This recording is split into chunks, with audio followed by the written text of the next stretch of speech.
Les amis, je sors des ténèbres du créateur. Et je pense que tout créateur peut traverser cette phase, enfin cette phase, des phases comme ça, parce que j'ai pas l'impression moi que ce soit la première fois. Et j'ai l'impression que c'est un truc qui arrive facilement à ceux qui ont un mélange d'esprit créatif, très créatif disons, avec une tendance, les Américains appellent ça le neuroticisme, donc une tendance en fait à avoir une mauvaise un mauvais contrôle, on va dire, sur ses émotions, ou en tout cas des émotions fluctuantes, une tendance à l'anxiété. Donc je pense que créativité plus anxiété, ça fait des phases cheloues. Bref, je vais vous parler de ça aujourd'hui. Je vais vous parler ouais, de la phase que je viens de passer, parce que ça fait plus de 2 mois là, que j'ai pas enregistré un podcast. Parce que j'étais vraiment ouais, dans les ténèbres mentales, quoi. Euh, je vais vous parler des conclusions que je tire aussi de cette période. Enfin voilà, ça va être un peu personnel, je pense, comme épisode. Et en fait, je m'empêchais un peu de le faire et j'en suis revenu à l'origine de ce podcast. Ce podcast, à la base, je le fais autant pour moi, c'est-à-dire pour... ça me fait du bien, en fait, simplement de partager l'aventure là, créative que je vis. Ça me fait du bien de structurer ma pensée. Et en même temps, je me dis en fait que moi, en tant que créateur, j'aurais aimé avoir d'autres créateurs qui partagent comme ça. Et donc je me dis, ça peut aider des gens. Alors peut-être qu'aujourd'hui, ça va aider peu de monde. Et quoique je suis d'ailleurs ravi, enfin, d'ailleurs je vous fais une parenthèse, mais vous êtes quand même, honnêtement, de plus en plus nombreux, et en fait assez nombreux alors assez nombreux, toute proportion gardée, mais tu vois, quand je vois que j'ai, sur 3 épisodes, là, j'en ai déjà, il y a plusieurs centaines de vues en fait. Je crois qu'il y en a même des épisodes qui a 500 vues, 500 écoutes, quoi. Ben, pour moi, c'est ouf, en fait, parce que c'est vraiment beaucoup plus personnel ce que je partage ici. Donc merci beaucoup d'être là. Et donc bref, je me disais, du coup, ça peut aider des gens. Et donc même si aujourd'hui on n'est pas nombreux, ben, je me dis, en fait, dans 5 ans, 6 ans, suivant comment a évolué la chaîne et l'exposition que j'aurai, ben, il y a peut-être des milliers de gens, en fait, des milliers de créateurs ou d'aspirants créateurs qui vont être aidés par ça. Donc c'est ça le postulat de base, c'est ça l'envie de base. Et en fait, j'ai une tendance à un peu à toujours vouloir tout améliorer, tout optimiser, tout faire mieux, puis à complexifier les choses. Et on va y revenir après. Mais le fait est que sur le dernier épisode, vous voyez, je l'ai filmé. Parce qu'en fait, comme je partageais des conseils par rapport à ce que moi je sais faire sur le fait de trouver des idées pour YouTube en tout cas, ben, je me disais, bon, ben, filmons-le. Mais alors, je l'ai filmé de manière très minimaliste, hein, c'est vraiment juste ma gueule. Mais je me suis dit, ça aura peut-être plus de portée. Ça vaut le coup qu'une vidéo comme ça, elle ait plus de portée. Sauf qu'en fait, en faisant ça, déjà, j'ai passé plus de temps à préparer l'épisode pour lister un peu toutes mes façons de faire. J'ai passé plus de temps à installer le setup, même s'il est très simple, en fait, ça m'a pris du temps. J'ai passé plus de temps, entre guillemets, à faire l'export. Bon, c'est pas beaucoup, mais l'ensemble m'a pris plus de temps. Et en fait, après, bizarrement, ça a contribué au fait que j'ai eu du mal à réenregistrer parce que ça m'a fait rentrer dans ce mood de tu dois dire des choses intelligentes, tu dois aider les gens, tu dois. Tu vois. Vous voyez ce mood un peu de tu dois faire ci, tu dois faire les choses comme ça, etc.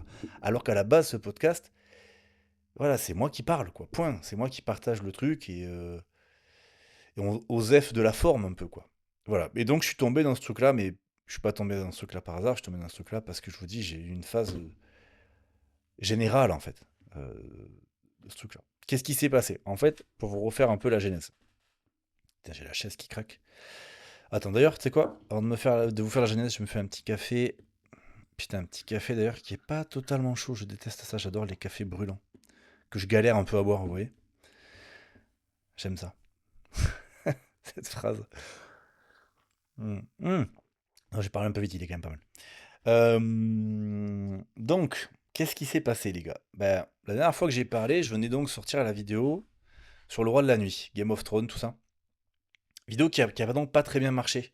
Euh, Elle est montée à 30-35 000 vues. Là, je crois elle a pris pas mal de milliers de vues d'un coup suite à ma dernière... Parce que là, donc j'enregistre, on est le 12 juillet. J'ai sorti il y a 4 jours ma nouvelle vidéo sur les nains qui fait le meilleur démarrage ever. Enfin, qui fait vraiment, vraiment un gros démarrage et qui a pas l'air de s'arrêter, quoi, celui-ci.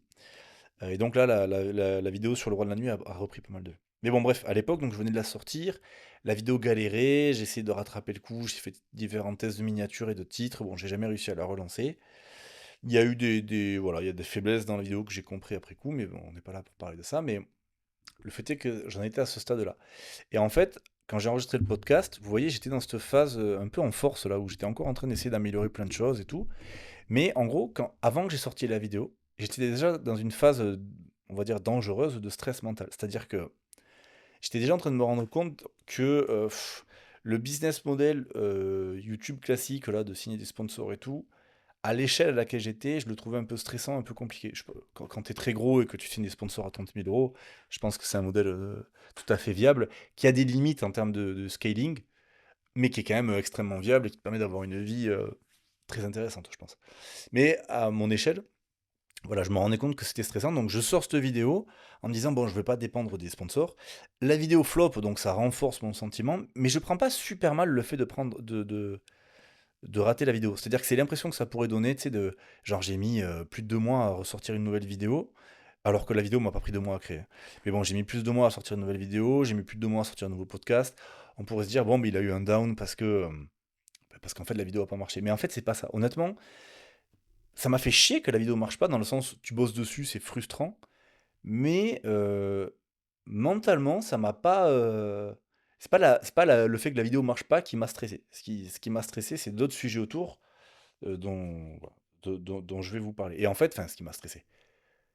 En fait, c'est le cumul de stress, parce que en fait, ce qui m'a stressé, ça fait. Honnêtement, ça fait des années en fait que je suis stressé. Parce que en fait, j'ai fait des mauvais choix business en 2019. Je fais des crédits, tout ça, et du coup, je traîne un peu ça depuis. Donc là, je suis en train d'arriver au bout des trucs. J'ai quasiment tout fini de rembourser. Mais c'était encore bien là, il y a encore 2 mois là. Et donc, comment dire? J'ai eu un cumul de stress parce que je me dis donc, je dois pas dépendre des sponsors. Donc une fois que tu as dit ça, bah, qu'est-ce que tu fais? Et là, en fait, je vois, moi, j'ai quand même j'ai plein de défauts, hein, comme tout un chacun. Je pense qu'une de mes qualités, mais qui se transforme en fait en défaut, tu sais, c'est souvent les deux faces d'une même pièce. Une qualité et un défaut. Une qualité que j'ai, c'est de voir le champ des possibles, en fait, de voir très large le champ des possibles. C'est-à-dire que souvent, moi, tu sais, ça fait partie un peu des grosses récompenses dans ma vie, quand j'arrive à chauffer quelqu'un à poursuivre ses rêves, ou à poursuivre, ou en tout cas entrevoir des choses qui le font rêver et que ça lui file de l'énergie. Ça m'est arrivé plusieurs fois dans ma vie, suite à des discussions, que des potes se disent: Putain, mec, tu m'as filé la foi, je vais poursuivre telle carrière, parce que maintenant j'y crois. Donc j'ai quand même vachement une capacité à voir toutes les possibilités d'une situation et à voir jusqu'où ça peut aller, etc. Et donc, parfois c'est génial, mais parfois c'est paralysant. Parce que donc, dans ma situation de me dire, ok, je dépends pas des sponsors, et ben en fait, j'ai commencé à envisager les possibilités. Ok, je dépends pas des sponsors, qu'est-ce que je peux faire? Et en fait, bah, tu peux faire presque une infinité de trucs. Et donc après, tu resserres. Tu te dis, mais comment je resserre? Et c'est là où j'ai une mauvaise tendance qui est d'essayer de resserrer, de faire des choix un peu trop optimisés. Tu sais, un peu trop, quel est le meilleur choix? Quel est le choix le plus rationnel? Quel est le choix qui finalement associe l'argent, l'efficacité, il faut que ce soit rentable, que ça prenne pas trop de temps, que je sois bon dedans, le potentiel, etc. Et en fait, si tu priorises pas dans tous ces critères ce qui est vraiment important pour toi, bah, tu te retrouves en fait à jamais pouvoir choisir, quoi. Parce que du coup, un jour, tu te dis, bah, c'est tel truc qu'il faut que je choisisse parce qu'en fait, c'est le truc où le business est le plus facile. C'est là où je peux aller choper des clients facilement. Puis le lendemain, tu te dis, mais non, en fait, c'est tel truc parce que à long terme, c'est ça que je veux faire. Mais non, mais c'est tel truc parce que là, c'est le plus cohérent avec ce que je veux faire. Non, c'est tel truc parce que c'est le plus rentable. C'est là où je passe le moins de temps. Et en fait, tu vois, tu passes du coq à l'âne comme ça parce que tu sais pas choisir en fait. Tu t'as pas établi vraiment un critère de choix et t'es dans le mental, t'essaies d'être rationnel sur un truc qui est pas vraiment rationnel en fait dans tous les cas. Enfin, si tu veux entreprendre en fait, si vous voulez de base, c'est pas vraiment rationnel, tu vois. Un truc n'existe pas. Je vais consacrer des heures de ma vie et du stress pour peut-être faire marcher un truc. Enfin, tu vois, c'est pas vraiment rationnel. L'acte de création n'est pas vraiment en soi rationnel. Et bon, bref, je me fous là-dedans. Je me fous dans cette réflexion-là, dans ce désir de dire putain, il faut que je trouve autre chose. Et là, vraiment, je me perds. Enfin, je vous jure, là, j'ai mon journal écrit sous les yeux. C'est hallucinant, là, le nombre de notes, en fait, tout le mois de mai que je prends. C'est vraiment ouf. C'est vraiment ouf. Par jour, j'écris 6, 7 fois, 8 fois, tu vois, par jour, dans mon journal. Tellement j'ai les pensées qui partent dans tous les sens. Un coup, je me dis, bah vas-y, j'augmente à fond les coachings, tu vois. Genre, je prends plein de coachings, puis après, je me dis, ouais, mais les coachings, le truc, c'est que euh, j'aime coacher, moi, les petits créateurs, tu vois, les mecs qui veulent se lancer et tout, mais ils ont pas trop de budget. Donc, les petits créateurs, il vaudrait mieux que je leur crée une formation en ligne, un truc comme ça, qui peuvent s'acheter, parce que moi, à faire du coaching, enfin, tu vois, je peux pas passer 20 heures par jour à faire du coaching pour arriver à bien gagner ma vie. Donc, je vais faire une formation. Puis j'étais là, mais non, mais j'ai pas envie de faire une formation en ligne, ça m'intéresse pas. Bon, qu'est-ce que je fais? Ok, au pire, je prends un groupe de créateurs. Ah ouais, ah trop cool, je vais appeler ça l'atelier des légendes. À un moment, je suis vraiment parti à fond sur cette idée. L'atelier des légendes. Parce que je me suis dit, je veux prendre des créateurs qui ont une appétence pour vraiment le côté créatif, pour le beau, pour le bien fait. Et du coup, ces gens-là, je me dis, qu'est-ce qu'ils veulent? Ils veulent faire une chaîne de légende, parce que moi, c'est ce que je veux faire aussi. Je veux faire une chaîne de légende. Et donc, je pars sur cette idée-là. Puis après, je me dis, mais non, euh, c'est complexe à faire. Puis j'ai pas envie de faire une formation en ligne, j'ai pas envie de faire ça. Non, non. Moi, je veux de l'impact. Ok, je vais aller voir des boîtes. Vas-y, je vais aller voir des CEO, je vais aller voir. Et je vous dis, je vous passe le nombre d'idées. À un moment, je voulais faire des jeux de société. Parce que je me disais, bah, je parle de sujets un peu nerd, fantasy et tout. Faisons des jeux de société. Moi, j'aime bien jouer. J'ai pas mal de jeux de société auxquels j'aime jouer. J'ai des super souvenirs de jeux de rôle de mon frère. J'ai un frère qui a 11 ans de plus que moi. Et du coup, quand j'étais jeune ado, enfin, comme pour ceux qui ont des frères, ils le savent, tu bades un peu ton frère, quoi. Et j'étais tombé sur des échanges épistolaires, donc des lettres qu'il s'échangeait avec son maître des jeux, parce que mon frère a une partie de jeu de rôle qui dure depuis, bah maintenant, ça doit faire plus de 20 ans, quoi. Mais déjà à l'époque, ça faisait. Bah non, mais oui, largement plus de 20 ans. Largement plus de 20 ans. Enfin bref, déjà à l'époque, ça faisait des années que ça durait, donc il s'échangeait des lettres et tout. Et moi, j'étais tombé là-dessus. Et donc, c'est des lettres en roleplay, en fait. Tu sais, et j'avais trouvé ça incroyable. Et donc, j'ai réfléchi à ça aussi. Je me suis dit, putain, est-ce que je peux pas proposer une espèce de jeu de rôle à grande échelle, comme ça, aux gens? Enfin voilà. Et donc, je vous dis, je veux pas vous raconter toutes les idées, mais en quelques semaines, j'ai vraiment. J'ai cramé mon cerveau sur plein d'idées, plein d'idées, plein d'idées. Et à chaque fois, en fait, je prends une idée qui m'emballe et je vois les premières choses simples à faire. Et en fait, je la complexifie au point que, en fait, ça devient, avant même de la lancer, de la tester, ça devient une usine à gaz. Et voilà, et ça devient infaisable, en fait, tu vois, l'idée. Et sauf que, et le point commun de tout ça, c'est que j'ai quand même toujours de la résistance. C'est-à-dire que, quand même, avant même de complexifier l'idée, il y a toujours de la résistance, tu vois. Toujours, toujours, toujours, je résiste un peu à ça et du coup, j'augmente le stress, j'augmente le stress. Et donc, vous voyez, c'était dans cette logique un peu de complexification et de stress que je complexifie aussi le podcast et que je le fais pas. Un autre élément en plus qui me stresse aussi, c'est j'ai eu un souci sur une voiture que j'ai achetée là, il y a 6 mois. Et, euh, et en mai-juin, j'arrivais un peu au bout du truc, enfin, dans le sens qu'il y a eu un vice caché, donc j'ai entamé une procédure et tout. Enfin voilà, c'était un peu stressant ça aussi, quoi. Parce que quand tu as plusieurs milliers d'euros dehors et que tu as un problème avec la voiture, qu'elle est invendable, enfin voilà, j'ai toute une procédure judiciaire là, qui m'a un peu stressé. Mais bon, le vrai truc central, c'est ce stress, quoi. C'est ce stress, cette surcomplexification dans l'idée de me dire, bon, je veux pas que la pression financière repose sur la chaîne, donc il me faut un truc à côté.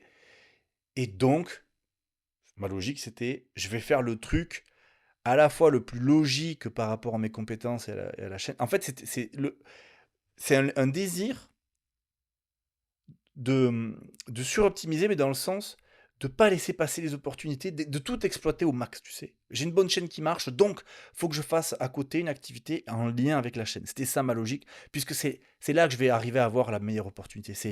Il faut que je fasse ou du coaching, ou je monte une agence YouTube, ou un truc comme ça, pour, tu sais, tirer le max de jus, tu vois, de la vie, quoi, mais de la vie dans le sens de ce que j'ai, de ce que je sais faire, etc., tu vois. C'est vraiment cette logique-là, et donc je me monte un énorme bordel mental, en fait, là-dessus. Attends, je bois une petite lampée de café.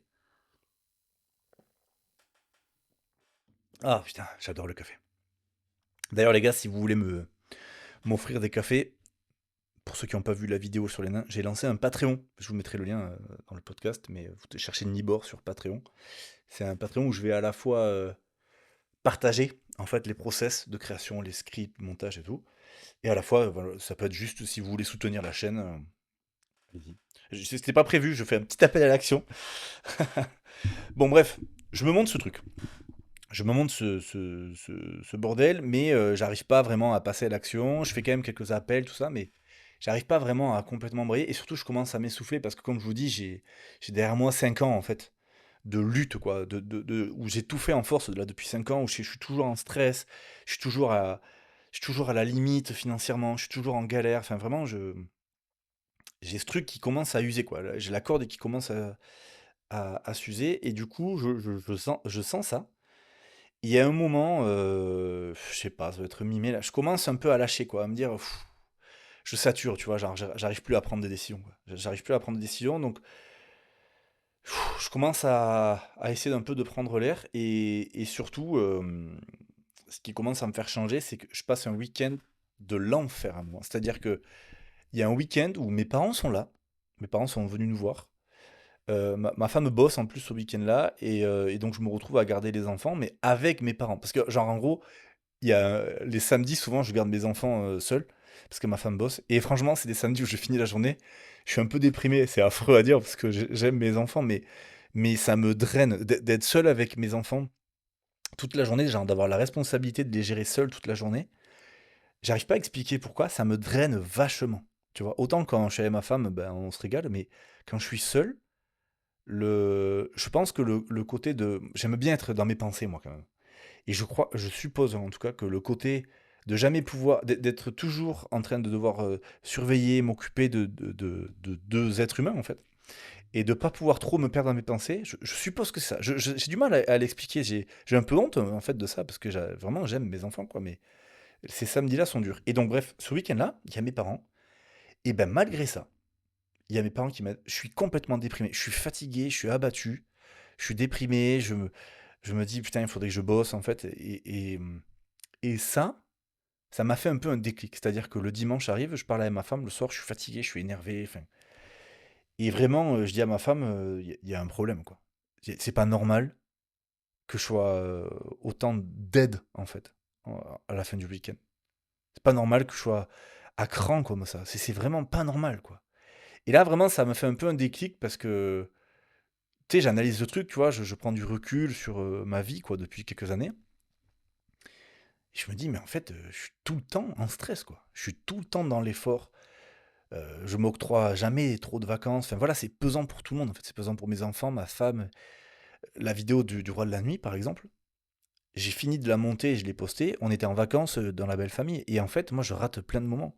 Alors, je suis OK avec l'idée que pour arriver à faire des choses pas faciles à faire, tu peux être OK avec l'idée de sacrifice. Je suis OK avec l'idée de sacrifier des choses. Par contre, euh, j'ai sacrifié beaucoup avec beaucoup de stress. C'est pas comme si je sacrifiais et que derrière j'étais content et que je soulageais tout ça. C'est-à-dire que vraiment, j'étais dans une insatisfaction, mais permanente, quoi. Et je crois que je l'avais déjà dit, mais vraiment, le dernier montage là, du Roi de la Nuit, j'ai fini le montage, j'avais des nausées, tellement je montais longtemps pendant la journée en stress. Je finissais la journée, j'avais des nausées et tout, tu vois. Et donc bref, ce week-end-là de mi-mai là arrive, et ouais, et là j'explose un peu quoi. Et vraiment, je suis fatigué, je suis malade, ça aussi, tu vois. Je pense que c'est lié au stress. Alors j'ai un problème de sinusite chronique, mais je pense que le stress y est. Tu vois, et j'arrête pas de tomber malade et tout. Enfin, et j'explose. Et franchement, mi-mai là, j'explose. Et pile poil au moment où j'explose, comme un appel, je reprends un livre qu'on m'avait déjà conseillé, que j'avais déjà acheté, mais que j'avais pas vraiment lu, j'avais à peine commencé, qui s'appelle The Surrender Experiment. Donc c'est l'expérience de l'abandon ou du lâcher-prise. Je ne sais pas comment ça a été traduit en français, je l'ai lu en anglais. Donc c'est de Michael Singer.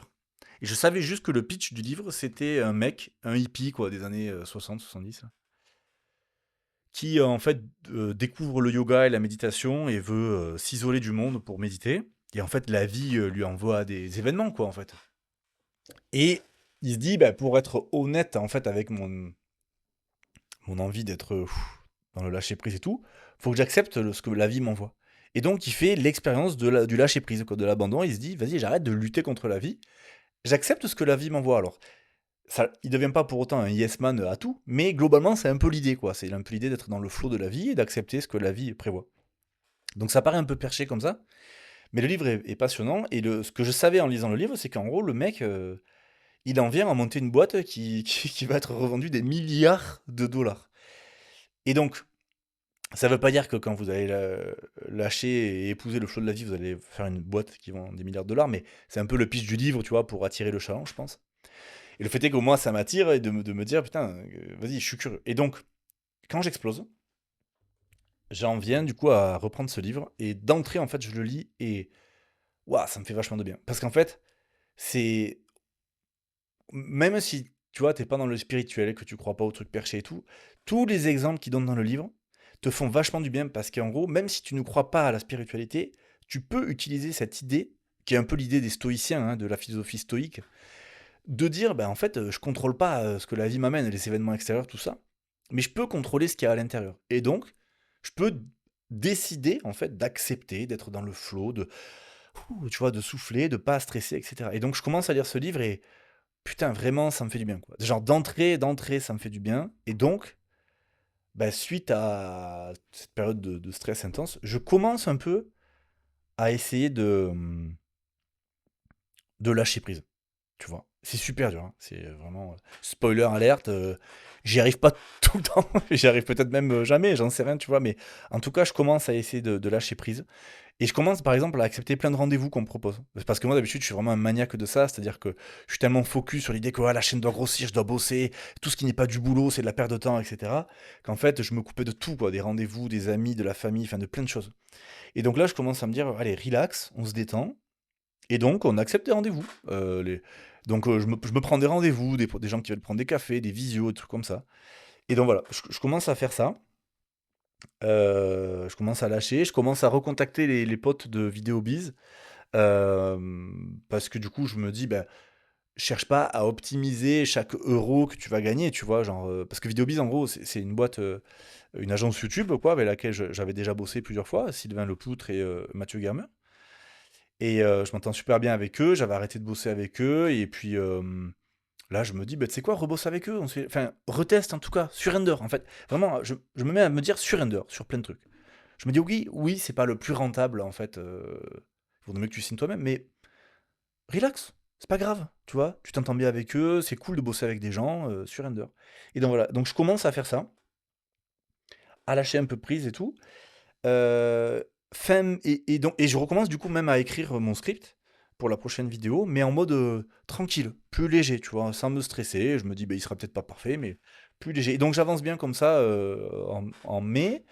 Dernière semaine de mai, la début semaine de juin, je lâche un peu complètement le boulot et j'accepte justement là-dessus. C'est-à-dire que ben, j'arrive à régler le souci avec ma voiture, du coup j'achète une nouvelle voiture, enfin donc voilà, donc bref, j'ai toute une phase un peu administrative là, de conneries à gérer, mais j'accepte en fait. J'accepte de gérer ça, j'ai des trucs à la maison à gérer, j'accepte.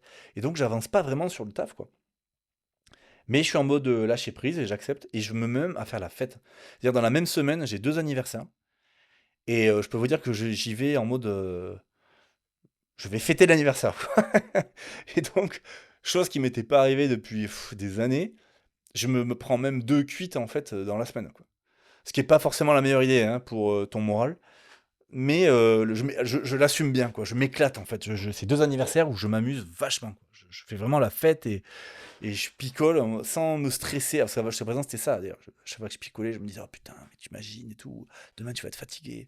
Là, j'y vais en mode, je lâche les chevaux et ça me fait du bien. Par contre, ça me fait du bien, mais quand même, quand je revois mon journal, on voit que quand même tout au long de ces semaines, même si je suis en mode lâcher prise, ben j'y arrive plus ou moins, quoi. C'est-à-dire que je cogite vachement.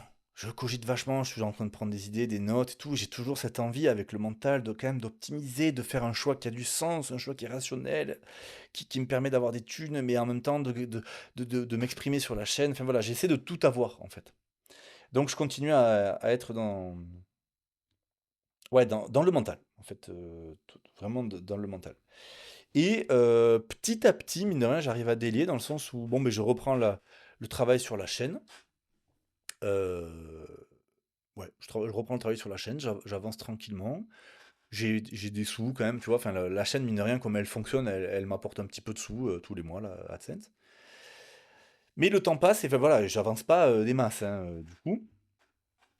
Euh, Et ouais, il y a quand même un truc qu'il faut que je note, c'est que donc j'ai plein d'idées que j'essaie d'être, que je veux être rationnel. Euh, j'ai des envies de business tout au long de tout ça. Là, je me dis tout le temps, ah, il faudrait que je lance un business, il faudrait que je lance un business. Mais c'est toujours un peu rationnel. Et en fait, les seuls trucs qui relèvent davantage de l'intuition et de mes tripes, on va dire, tu vois, vraiment de ce sentiment de quitte énergie, c'est quand même tout le temps lié à ce qui est un peu mon kiff de base, mais que j'oublie un peu.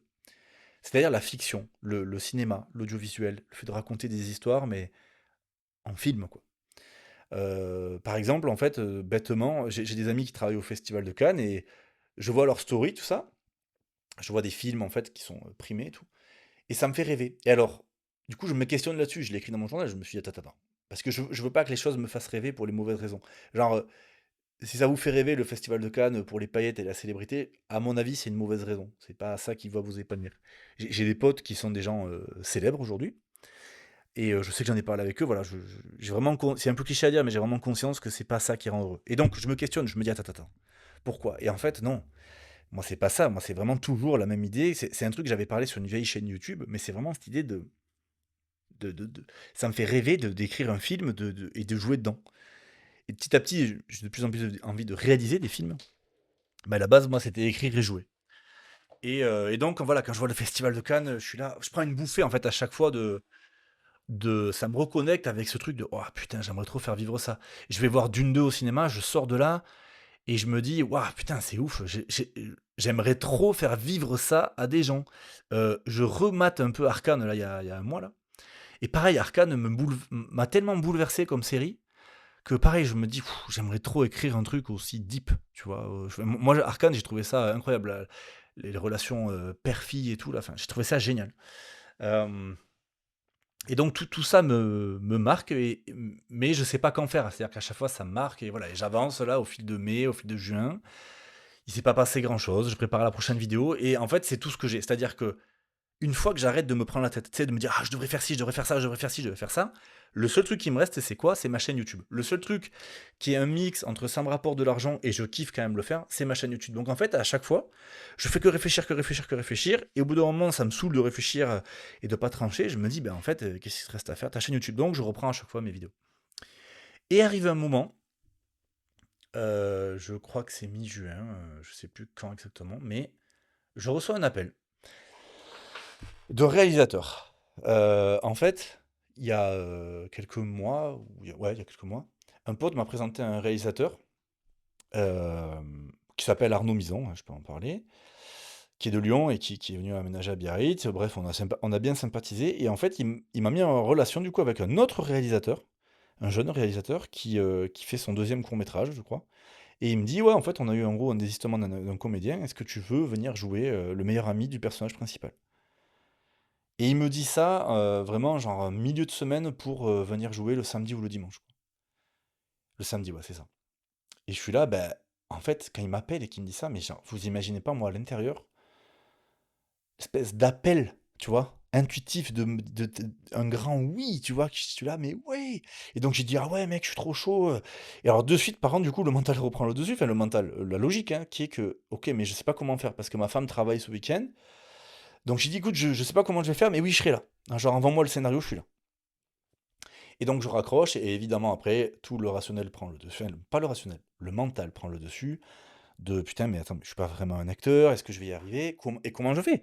Comment je fais? Je vais devoir payer une nounou, ça va me coûter presque 100 balles la journée, comment je fais? Comment je fais? Et je flippe en fait. Vraiment, je flippe et j'ai des petits moments d'hésitation où je dis à ma femme, j'ai presque envie d'annuler, franchement. En plus, le réal m'envoie le scénario un peu tard, donc ça me stresse, tu vois, parce qu'il faut que j'apprenne mes lignes et tout. Mais en fait, je m'accroche à l'espèce ouais, la ferveur que j'ai eue quand il m'a appelé. Je m'accroche à ça, de me dire putain mec, tu l'as quand même senti. À l'intérieur, tu t'es senti animé par ça, donc assume le truc, fais-le quoi, non, tu y vas. Et donc je paie effectivement une nounou, donc ça me fout une blinde de la journée. Et j'arrive là-bas, et le truc est beaucoup plus important que ce que je croyais. C'est-à-dire que moi, vraiment, je m'attends à un court-métrage amateur, où on est quatre, et voilà. Et en fait, j'arrive, on me dit, ouais, passe dans la loge des comédiens. Je suis là, ok, j'arrive à la loge des comédiens. Et là, je dis aux comédiens, alors, vous êtes tous du Pays Basque et tous, ils sont là, bah non, non, on est de Paris. Je dis, ah bon, mais ok, vous êtes descendus exprès, ouais, ouais, mais vous êtes des vrais comédiens du coup? Bah ouais, ouais, moi j'ai fait le cours Florent, moi le conservatoire. J'étais là, ok, il était là, et toi? Oh, ben moi je fais des sketchs sur YouTube, tout seul dans mon garage. Et donc là, j'en rigole, les gars, mais imaginez le truc, tu vois, genre t'arrives, t'es stressé, t'as quand même un petit syndrome de l'imposteur. Et là, dans les loges, tu vois que c'est que des vrais comédiens qui ont tous déjà joué dans des films et tout, et tu te dis, mais qu'est-ce que je fous là? Eh ben, je peux vous dire que ce petit syndrome de l'imposteur n'est pas fini, puisqu'après, je vais tourner ma première scène, qui est la scène la plus terrifiante dans toutes celles que je devais tourner. On me fout dans une pièce. Et en fait, en face de moi, il y a 20 ou 30 personnes, quoi. Genre, t'as les techniciens, t'as les réals, t'as le producteur, t'as les comédiens, et t'as les figurants. Et en fait, pour cette scène-là, ils attendent, ils sont tous en face de moi. Euh, et bref, et je dois donc donner la réplique, quoi. Et là, les gars, mais la terreur en moi, vraiment. On fait deux répètes.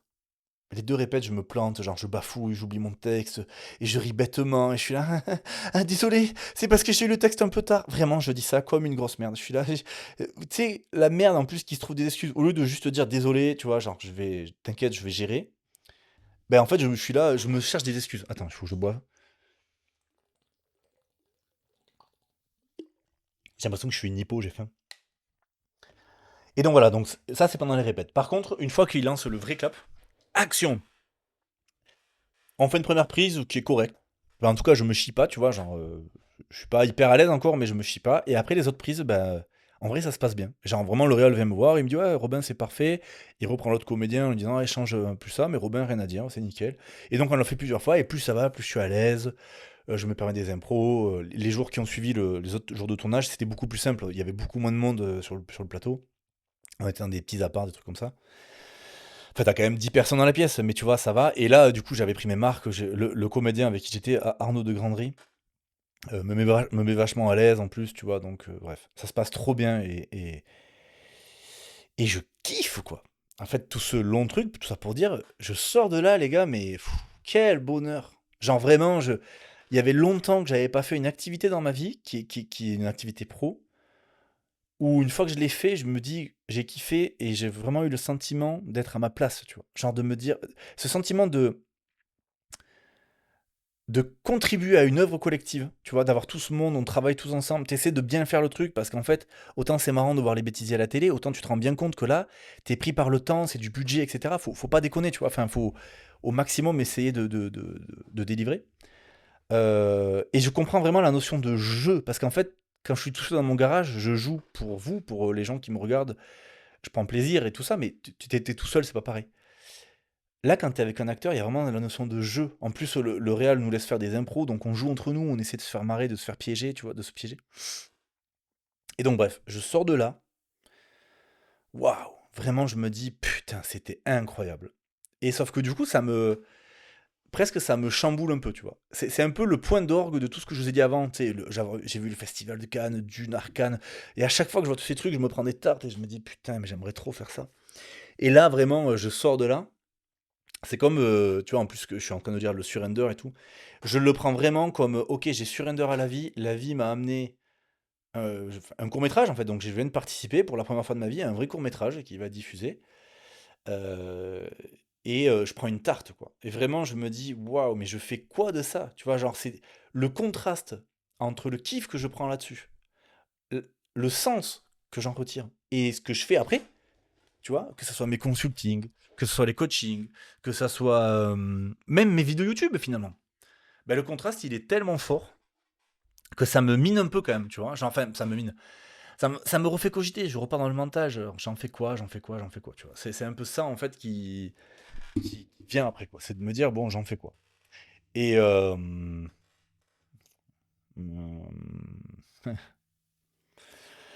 relis les trois notes que j'avais pris.